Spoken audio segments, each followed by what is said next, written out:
Conduje 9 horas hasta la cena de compromiso de mi hijo. Él dijo, «Oh, la tuvimos ayer.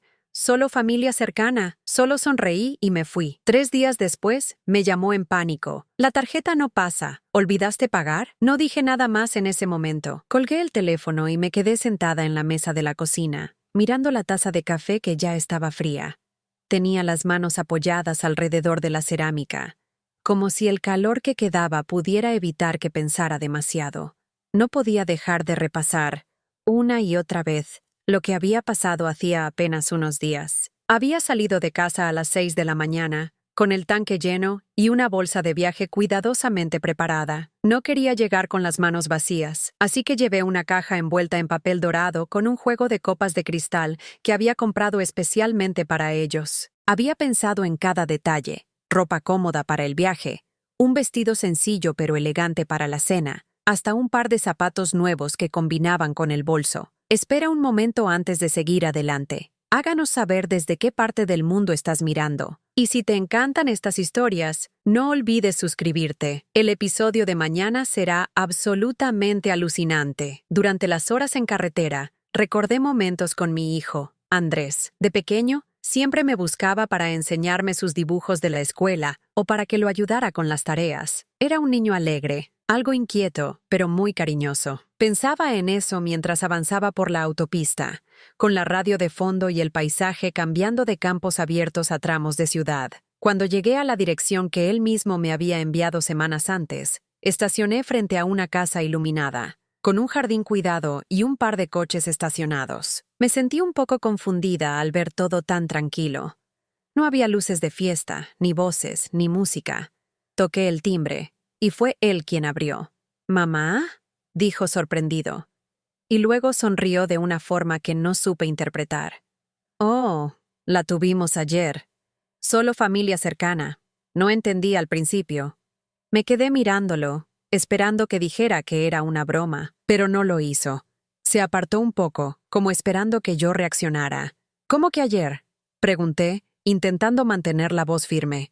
«Es que, bueno, al final decidimos hacerlo más íntimo», dijo, mirando hacia un lado. «Solo vinieron los papás de Laura, mis suegros, y un par de primos. Yo era su madre. Había conducido 9 horas para estar presente en un momento importante de su vida, y me estaba diciendo que yo no era parte de esa familia cercana». Sentí que la sangre me subía al rostro, pero forcé una sonrisa. «Entiendo», dije bajando la mirada. «Entonces no los molesto». Él pareció incómodo, pero no intentó detenerme. No me ofreció entrar, ni siquiera un vaso de agua después de tantas horas de viaje. Caminé de vuelta hasta el coche. Coloqué la caja con las copas en el asiento del copiloto y arranqué sin mirar atrás. La carretera de regreso me pareció más larga. No lloré.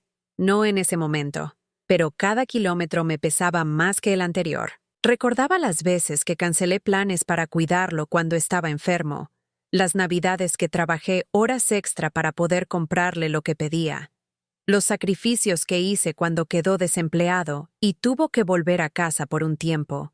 Todo eso parecía no tener valor ahora. Cuando llegué a mi casa, descargué mi bolsa y dejé la caja con las copas sobre la mesa. Ni siquiera tuve ganas de guardarla. No pude dormir bien esa noche. Me quedé despierta, mirando el techo, pensando en cómo una sola frase podía borrar años de esfuerzo y dedicación. Los días siguientes los pasé en silencio. No llamé a nadie. No le conté a mis amigas lo que había pasado. Me limité a hacer mis tareas diarias, aunque sin la misma energía, hasta que llegó esa llamada. El teléfono sonó a media tarde. Reconocí su número y dudé en responder. Cuando lo hice, su voz estaba cargada de urgencia. «Mamá, la tarjeta no pasa. ¿Olvidaste pagar?», preguntó, como si fuera algo que yo debía explicar de inmediato. No me sorprendió que llamara solo por eso. No era la primera vez que dependía de mí para cubrir gastos, pero sí era la primera vez que no pensaba hacerlo. «Te advertí, ¿recuerdas?», respondí con calma. Hubo silencio al otro lado de la línea. No intentó justificarse ni preguntar más. Colgó.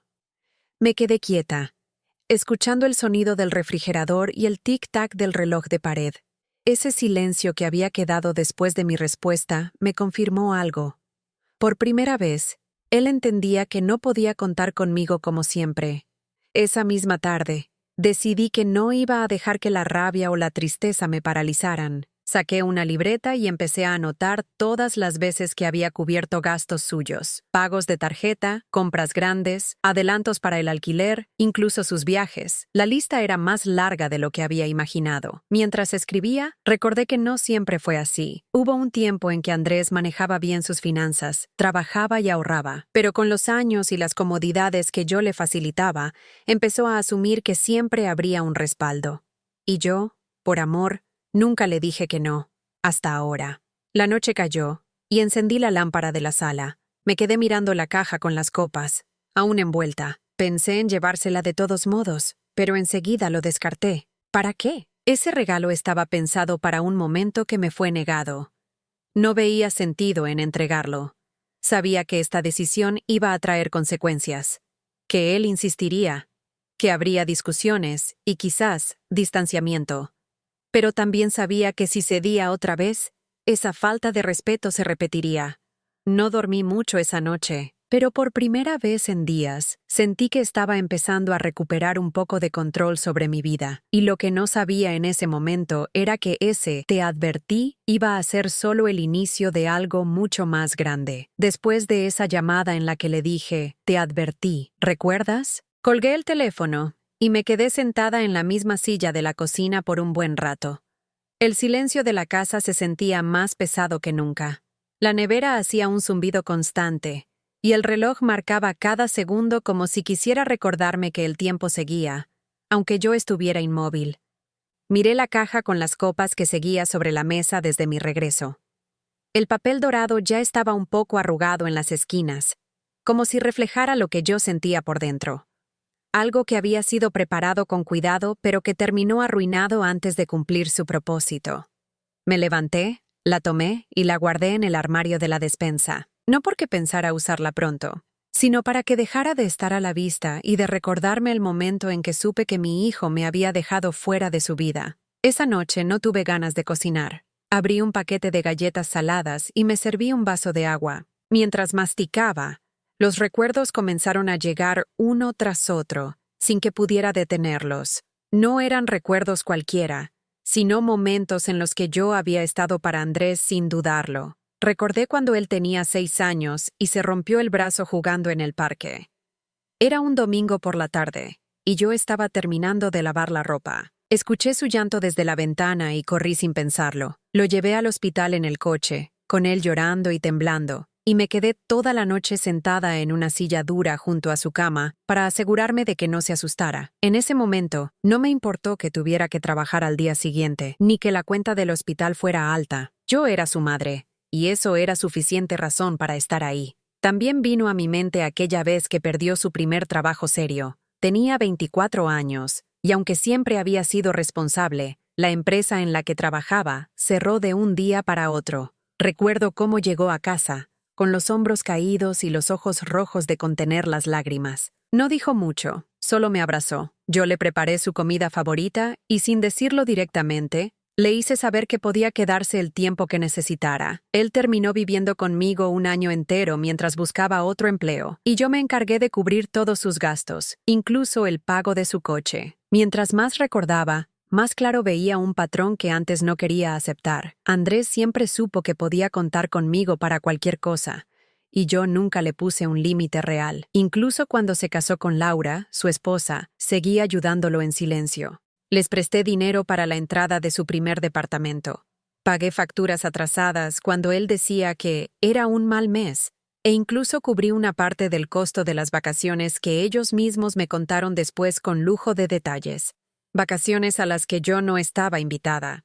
Pensar en eso me hizo sentir una mezcla de enojo y tristeza. No era solo que me hubiera dejado fuera de la cena de compromiso, era que, después de tantos años de apoyo, ni siquiera había un mínimo de consideración hacia mí. No se trataba de un olvido o de un error de comunicación. Había sido una decisión, y eso dolía más que cualquier descuido. Esa noche, en vez de irme a la cama temprano, abrí una libreta vieja que tenía guardada en el cajón del aparador y comencé a escribir.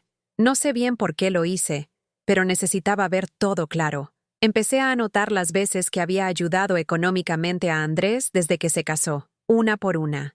Puse fechas aproximadas, cantidades y la razón del gasto. La lista creció rápido. Facturas de electricidad, reparaciones de coche, adelantos para pagar la renta, compras de muebles, incluso pequeños préstamos que nunca fueron devueltos. Cuando terminé, conté más de 20 ocasiones en solo 5 años. Guardé la libreta, pero el ejercicio me dejó una sensación extraña. Por un lado, estaba dolida. Por otro, sentí que, al ponerlo todo en papel, me quitaba una venda de los ojos. Había sido yo misma quien alimentó esa dependencia, pensando que así estaba ayudando, cuando en realidad lo único que hacía era acostumbrarlo a que no necesitaba asumir responsabilidades. Al día siguiente, mientras tomaba mi café, me quedé mirando el teléfono. Sabía que Andrés no iba a tardar en volver a llamar. Cuando estaba en apuros, siempre lo hacía. No pasó mucho tiempo hasta que mi suposición se cumplió. Cerca del mediodía, el teléfono sonó de nuevo. «Mamá». Su voz sonaba más controlada que la vez anterior. «Escucha, lo de la tarjeta fue un malentendido. Laura y yo pensábamos que habías hecho el pago como la vez pasada y no queríamos molestarte antes de la cena». «No estuve en la cena», lo interrumpí. Hubo un silencio breve. Ya sé. No fue personal, de verdad. Solo queríamos algo pequeño. Tú sabes que a veces las cosas se deciden rápido. Pequeño, pero con toda la familia de Laura, dije, sin levantar la voz. Él no respondió de inmediato. Después dijo algo como, «No es tan grave», y cambió de tema, volviendo a insistir en que necesitaban que pagara el saldo pendiente para que no hubiera problemas con la reserva que habían hecho. Yo no le di una respuesta inmediata. Le dije que lo pensaría y colgué. No porque tuviera dudas, sino porque necesitaba que entendiera que mis decisiones ya no serían automáticas ni predecibles para él. Ese día decidí que no iba a hacer ningún pago. No lo llamé para avisarle, y no contesté sus mensajes que llegaron después. La sensación de no ceder, de mantenerme firme, era nueva para mí. Incómoda, sí, pero necesaria. Mientras la tarde avanzaba, me dediqué a ordenar un armario viejo. Entre las cajas encontré álbumes de fotos de cuando Andrés era pequeño. Me senté en el suelo, apoyada contra la cama, y fui pasando las páginas. Había imágenes de sus cumpleaños, navidades en las que él estaba rodeado de regalos, viajes a la playa, todos esos momentos en los que yo había hecho lo imposible por verlo feliz. Y ahora, ver esas fotos me provocaba una punzada en el pecho. No por los recuerdos en sí, sino porque entendía que todo ese esfuerzo no había sido valorado como yo creía. Esa noche, antes de dormir, me prometí algo. Iba a empezar a cuidar más de mí misma que de él. No porque dejara de quererlo, sino porque entendía que seguir dándole todo sin límites no le hacía bien a ninguno de los dos. Lo que no imaginaba era que esa decisión iba a empujar a Andrés y a Laura a buscar nuevas formas de conseguir lo que querían, y que yo tendría que estar preparada para enfrentar lo que vendría. Pasaron apenas 2 días desde que decidí no responder más a los mensajes de Andrés sobre la tarjeta cuando el teléfono volvió a sonar. Eran las 9:30 de la mañana, y yo estaba en la cocina, pelando unas papas para preparar el almuerzo temprano. Vi su nombre en la pantalla y dudé. Sabía que, si respondía, no iba a ser para hablar de cómo estaba yo, sino para insistir con el mismo tema. Dejé que sonara un par de veces antes de contestar. ¿Sí?, dije sin alterar el tono. «¡Mamá!». Su voz estaba más agitada que otras veces. «Necesito que me escuches, por favor. Esto es serio». No respondí de inmediato. Lo dejé continuar.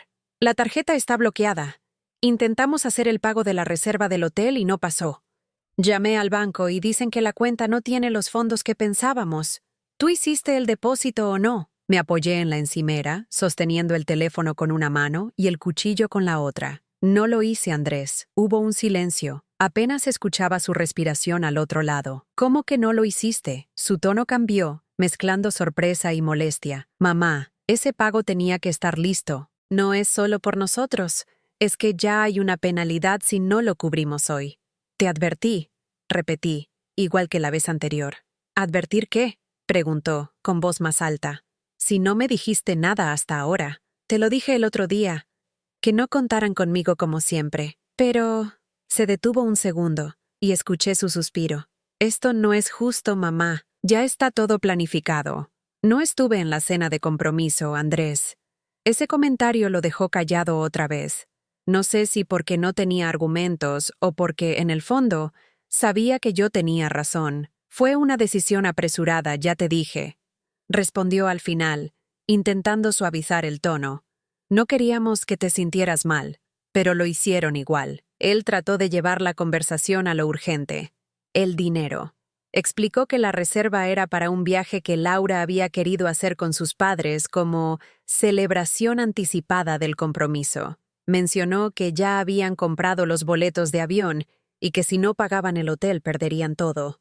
Mamá, es un mal momento para nosotros. La tarjeta mía está al tope y Laura no tiene saldo disponible. Tú siempre nos has ayudado. Sí, siempre, dije despacio. Y por eso estamos así. Así como tú contando con que yo cubra cada hueco. Él se quedó en silencio y por primera vez en mucho tiempo sentí que mis palabras no estaban entrando por un oído y saliendo por el otro. Había un peso en la línea, como si no supiera cómo responder sin admitir que dependía demasiado de mí.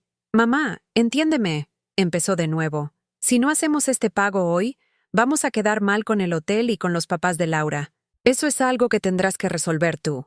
El tono de su voz cambió a desesperación. Me pidió que, si no quería hacer el pago completo, al menos cubriera una parte para no perder la reserva. Dijo que después me devolvería el dinero. Andrés, tú sabes que no es cierto, respondí. Me lo has dicho antes y no ha pasado. Hubo un largo silencio. Luego escuché un murmullo detrás de él. Reconocí la voz de Laura. Parecía molesta. Andrés bajó el tono y dijo: Mamá, ¿puedes esperar un momento? Laura quiere hablar contigo. No respondí, y enseguida escuché la voz de ella. Hola, suegra. Empezó con un tono forzado. Mire, yo sé que las cosas de la cena fueron un malentendido. No queríamos que se sintiera excluida. Fue todo muy rápido. Y al final invitamos solo a los más cercanos. Yo soy la madre de Andrés, dije sin levantar la voz. Ella se quedó callada unos segundos. Luego retomó. Claro, y por eso queremos que esté con nosotros en esta nueva etapa. Pero ahora necesitamos salir de este problema. ¿Podría ayudarnos?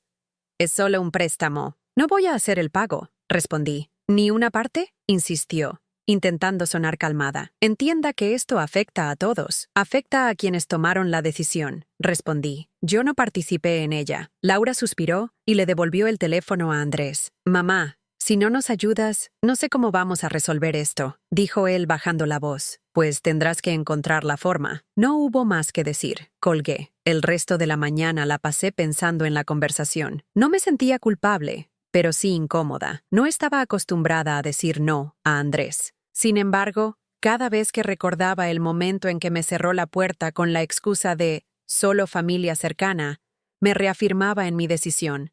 Esa tarde, recibí 3 mensajes seguidos de él. El primero, preguntando si había cambiado de opinión. El segundo, diciendo que entendía que estuviera molesta, pero que no quería que un malentendido nos distanciara. El tercero era más corto. Si no pagas hoy, perdemos todo. No respondí ninguno. Cerca de las 8 de la noche, el teléfono volvió a sonar. Esta vez no era Andrés, sino un número desconocido. Contesté, y resultó ser la recepcionista del hotel. Me dijo que tenía registrada mi tarjeta como método de pago de la reserva y que querían confirmar si el cargo se iba a realizar o si debían cancelarlo. Cancélelo, dije sin dudar. La mujer me preguntó si estaba segura, explicando que habría una penalidad.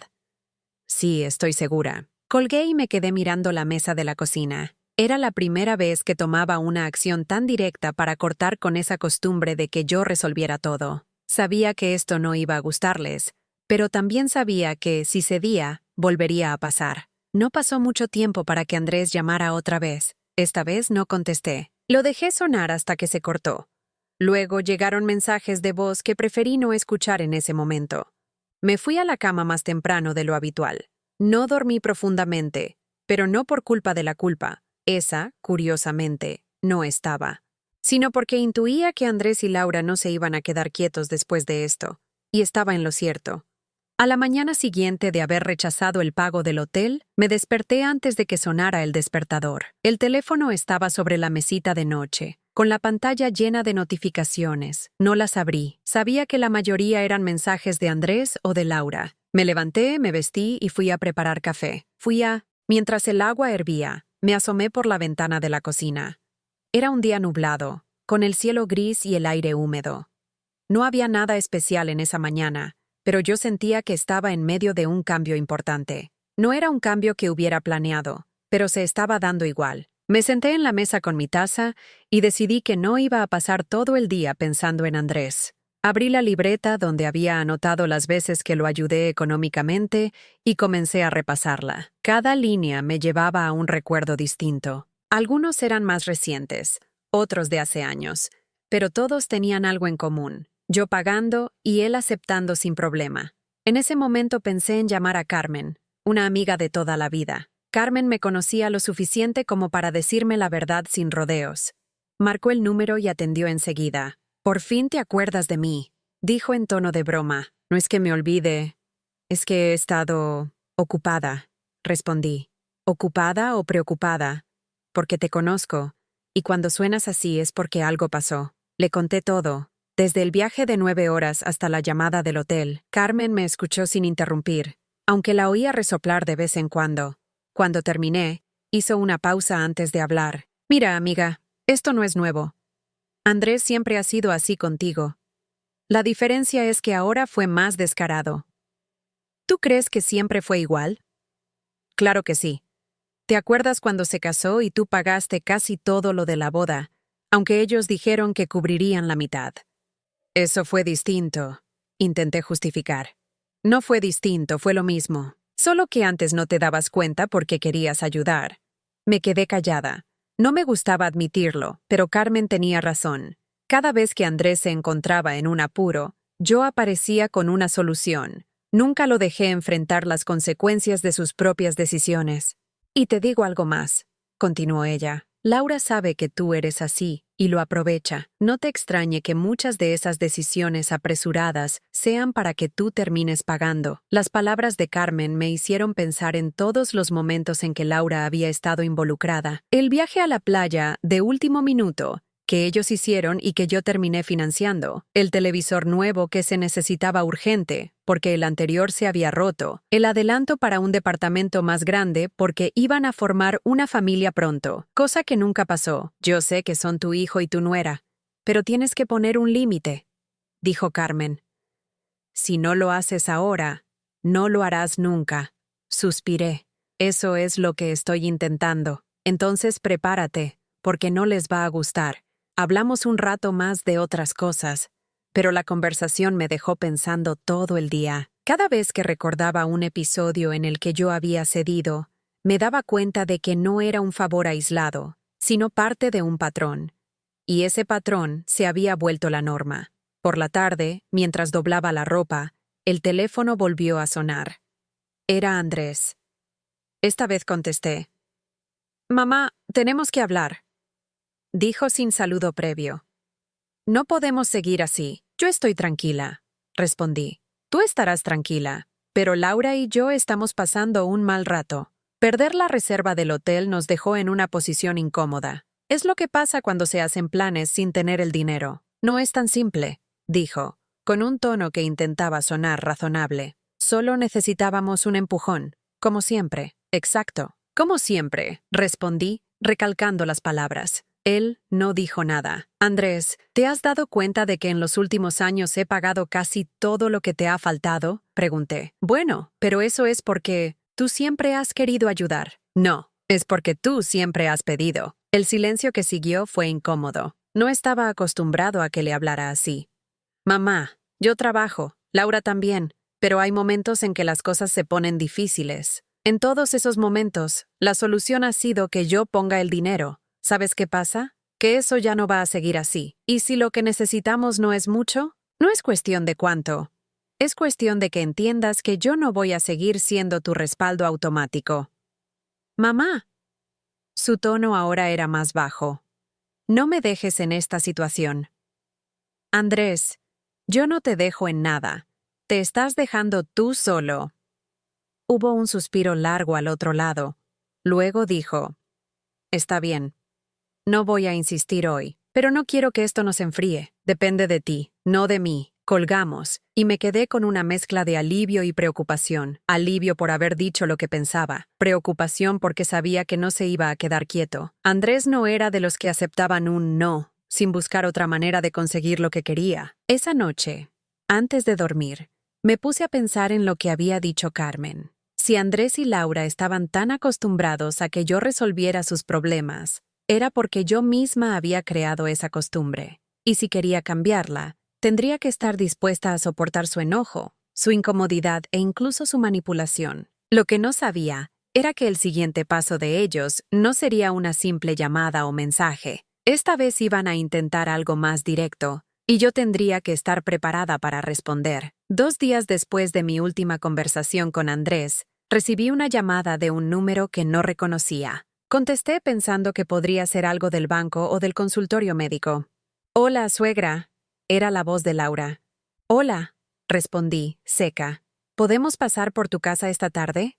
Andrés y yo queremos hablar contigo en persona». No me sorprendió. Sabía que no se habían dado por vencidos. Dudé un momento, pero acepté. Prefería que vinieran y decirles las cosas directamente a seguir con este intercambio de llamadas y mensajes. «Está bien», dije. A las 5, colgué y me quedé mirando el teléfono. No estaba nerviosa, pero sí atenta. Sabía que esa visita no era para tomar un café y charlar. Era para intentar convencerme o presionarme. A las 5 en punto escuché el sonido del coche estacionando frente a la casa. Me asomé por la ventana y vi a Andrés bajando primero, seguido de Laura. Él vestía una camiseta simple y jeans. Ella, un vestido claro y gafas de sol, aunque el día estaba nublado. Cuando tocaron el timbre, abrí la puerta y los dejé pasar. Andrés intentó sonreír, pero era una sonrisa forzada. «Hola, mamá», dijo entrando. «Siéntense», indiqué, señalando la mesa de la cocina. Laura se sentó con la espalda recta, cruzando las piernas, y Andrés se colocó a su lado. «Mamá, no queremos pelear», empezó él. «Venimos a aclarar las cosas». «Yo tampoco quiero pelear», respondí. «Pero creo que las cosas están bastante claras». Laura intervino. «Mire, entendemos que lo de la cena de compromiso fue poco considerado. No supimos manejarlo bien, pero eso no significa que queramos dejarla fuera de nuestras vidas, ¿no? Porque eso fue exactamente lo que hicieron», dije, mirándola directamente. «No fue así», intentó suavizar. «Fue una decisión rápida. Y luego no supimos cómo explicarlo sin que sonara mal». «Sonó mal porque fue mal», respondí. Andrés levantó las manos, intentando calmar el ambiente. «Mamá, ya hablamos de eso. No podemos cambiar lo que pasó, pero sí podemos seguir adelante». «¿Seguir adelante? ¿Y que yo siga pagando todo?» «No es todo», dijo él. «Son momentos puntuales en los que necesitamos ayuda. Momentos puntuales que se repiten cada pocos meses», repliqué.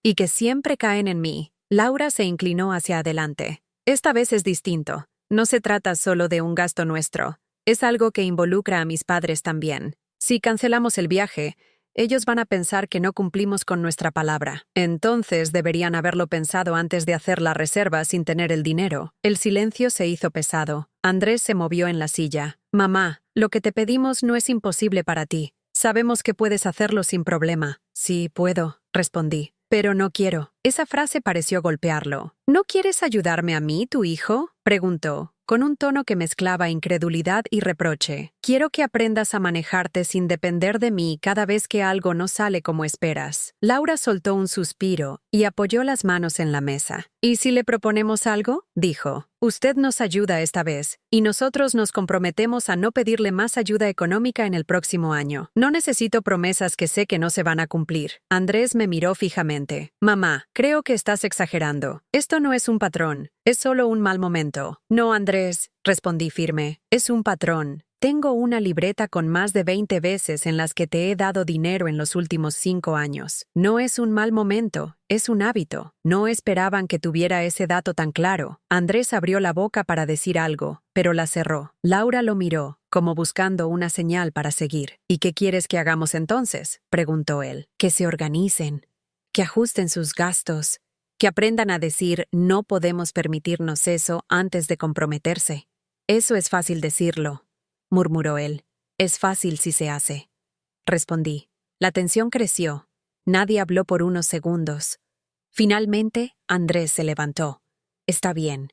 Si no quieres ayudarnos, lo entenderemos. Pero su tono no sonaba a que realmente lo entendiera. Laura se levantó también, recogiendo su bolso. Gracias por recibirnos, dijo, con una sonrisa que no llegaba a los ojos. Los acompañé hasta la puerta. Antes de salir, Andrés se giró. Mamá, espero que esto no nos aleje más de lo que ya estamos. Eso depende de ustedes, respondí. Se fueron sin decir más. Cerré la puerta y me quedé un momento en silencio. Sabía que no era el final del asunto. Ellos no habían conseguido lo que querían, y eso, en su forma de actuar, significaba que buscarían otra manera. Lo que no imaginaba era que la siguiente vez que intentaran acercarse ya no sería con palabras, sino con una propuesta que pondría a prueba hasta dónde estaba dispuesta a mantener mi decisión. Después de la visita de Andrés y Laura, la casa quedó en silencio, pero mi cabeza no. Sabía que no se iban a rendir. Esa forma en la que él me miró antes de salir y la sonrisa falsa de Laura me dejaron claro que vendría otro intento. No me equivoqué. 2 días después, recibí un mensaje de Andrés. Mamá, ¿puedes venir a casa el sábado? Queremos mostrarte algo importante. No dio más detalles. No respondí de inmediato. Me tomé mi tiempo. Al final, le dije que sí, no porque tuviera curiosidad, sino porque quería enfrentar lo que fuera de una vez. El sábado, salí temprano y manejé hasta su casa. Vivían en un barrio residencial, en un departamento que yo misma ayudé a pagar hace un par de años. Cuando llegué, Laura abrió la puerta con un gesto cordial que me pareció demasiado preparado. «Pase, suegra», dijo, apartándose. Entré y vi a Andrés esperándome en la sala. Sobre la mesa del comedor había una carpeta con varios papeles y un par de tazas de café servidas. «Mamá, siéntate», dijo él, como si estuviera a punto de darme una presentación. Me senté, sin tocar el café. «Mira», empezó, «hemos estado pensando en lo que dijiste. Tienes razón, tenemos que organizarnos mejor. Y por eso queremos proponerte algo». Abrió la carpeta y me mostró un contrato. «Es un acuerdo», explicó. «Tú nos prestas el dinero que necesitamos ahora, pero lo dejamos por escrito, con plazos para devolvértelo. Y con intereses», añadió Laura, como si eso hiciera que todo fuera más serio. Tomé el contrato y lo miré por encima. Estaba bien escrito, con fechas y cantidades, pero no me interesaba. «No voy a firmar nada», dije devolviéndolo. «Mamá, no es que queramos aprovecharte. Queremos que sea formal para que te sientas segura», insistió Andrés. «No se trata de formalidad. Se trata de que no voy a darles más dinero». Laura apretó los labios y se recostó en la silla. «Entonces, ¿prefiere que pasemos por un mal momento pudiendo evitarlo?», preguntó. «Prefiero que aprendan a resolverlo ustedes». Andrés frunció el ceño. «Mamá, no es tan fácil». «No, no lo es. Por eso necesitan aprender». Él se pasó la mano por la cara, frustrado. «Mamá, te estamos pidiendo ayuda, no un regalo. Es lo mismo. Ya he hecho suficientes préstamos que nunca se devolvieron». Laura intervino de nuevo. «Esta vez sería diferente». «No, no lo sería. Porque no es un problema de papeles ni de acuerdos. Es un problema de costumbre». El silencio se alargó. Andrés cerró la carpeta con un golpe seco y se levantó. «Entonces no hay nada más que hablar». «Exacto», respondí. Me levanté y caminé hacia la puerta. Antes de salir, me giré y les dije: «Andrés, Laura, a partir de ahora quiero que sepan que no voy a financiar más sus decisiones. Si necesitan algo, tendrán que buscarlo por sus propios medios». Laura no dijo nada. Andrés me miró, serio, y asintió sin ganas. Salí y regresé a casa. Durante el camino, pensé en lo que acababa de hacer. No fue fácil, pero me sentía tranquila. Había cerrado una puerta que llevaba demasiado tiempo abierta. Esa misma tarde, abrí la libreta donde tenía anotadas todas las ayudas que les di. La leí de principio a fin, y luego la guardé en un cajón, no para olvidarla, sino para recordar por qué tomé la decisión. Pasaron las semanas. Andrés me llamaba menos, y cuando lo hacía, ya no era para pedirme dinero. Las conversaciones eran cortas, algo tensas, pero civilizadas. Laura casi no me hablaba, y cuando lo hacía, era por mensajes cortos sobre cosas puntuales. En ese tiempo, comencé a ocuparme más de mí. Con el dinero que antes destinaba a resolver sus problemas, arreglé la cocina, cambié los muebles del salón y hasta me apunté a un curso de repostería que siempre había querido hacer. Un mes después, Andrés vino a visitarme solo. Me sorprendió verlo sin avisar, pero lo dejé pasar. Se sentó en la mesa y después de unos minutos de charla superficial dijo, «Mamá, quería decirte que al principio me enojé mucho contigo. Pensé que estabas siendo dura sin motivo. Lo miré, esperando que siguiera. Pero ahora creo que entiendo lo que querías decir. Nos organizamos, pagamos nuestras deudas y hasta pudimos ahorrar un poco. No ha sido fácil, pero creo que era necesario. No sonreí, pero asentí. Me alegra escucharlo. No sé si vamos a hacerlo perfecto siempre, pero voy a intentar no volver a ponerte en esa posición. Eso es todo lo que espero». Se levantó y me abrazó. No fue un abrazo largo ni emotivo, pero fue sincero. Cuando se fue, me quedé en la puerta mirando cómo se alejaba. No había ganado una batalla ruidosa, pero sí había recuperado algo importante: mi lugar, mis límites y mi tranquilidad. Y, aunque Andrés no lo dijera en voz alta, sabía que él también había aprendido que mamá no era sinónimo de solución inmediata.